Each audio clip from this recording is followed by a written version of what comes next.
This graph tracks Labour's national vote share. From a historic 2024 landslide victory, the line collapses in the 2026 local elections.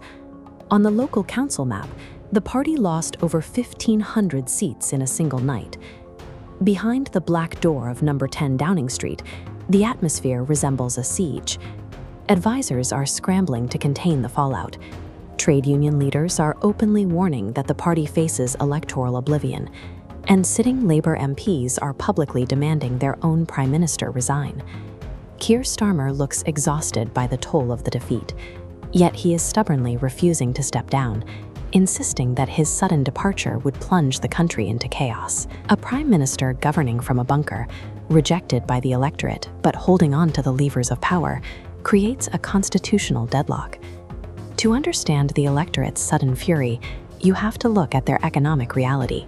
A punishing cost of living crisis and economic stagnation have hollowed out these coastal towns. Working-class voters feel abandoned by the political establishment. The populist right is capturing that anger. Reform UK, led by Nigel Farage, is sweeping up disillusioned Conservative voters, while pulling in the working-class voters who previously served as Labour's base. The numbers prove the shift. In historically safe areas like Hartlepool and Sunderland, Labour suffered total wipeouts, losing every single seat they contested to reform. This triggered a blunt ultimatum from the country's largest trade unions. They told the Labour leadership to change course immediately or accept permanent electoral death. Losing the Northern Heartlands hollows out the party's historical identity. It leaves a shell where a century-old coalition used to be.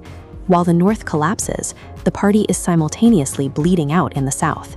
Down in London and the major metropolitan hubs, Labour is fighting a brutal second front. This map illustrates the squeeze. As Reform's turquoise swallows the North, younger, progressive voters in the cities, frustrated with centrist policies, are turning green. They are abandoning Labour in record numbers for the Green Party and independent candidates. Usually, a collapse of this scale triggers an immediate internal coup. Rivals within the cabinet spend months maneuvering in the shadows, waiting for exactly this kind of vulnerability to strike. But the 2026 results delivered a dark irony. The electoral thrashing was so comprehensive that all of Starmer's natural challengers suffered massive losses in their own local councils. Their power bases were swept away, leaving them too weak to launch a challenge. The Prime Minister is too unpopular to lead effectively, and his rivals too damaged to replace him. The government is trapped in suspended animation. Political analysts have a term for this: a zombie government. The administration retains the legal authority to pass laws in Westminster, but it has lost its public mandate to govern. This UK crisis mirrors a relentless global trend of the 2020s. We are seeing extreme voter volatility, where loyalty to heritage political brands is dead. The 2020s have established a ruthless pattern.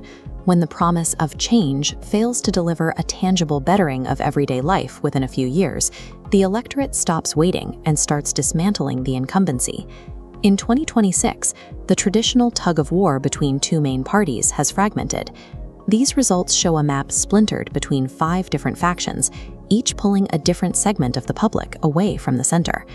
Keir Starmer might have survived the night by locking the doors and staying in the bunker, but he emerges to rule over a fractured, deeply angry nation. Britain is now staring into a highly unpredictable era,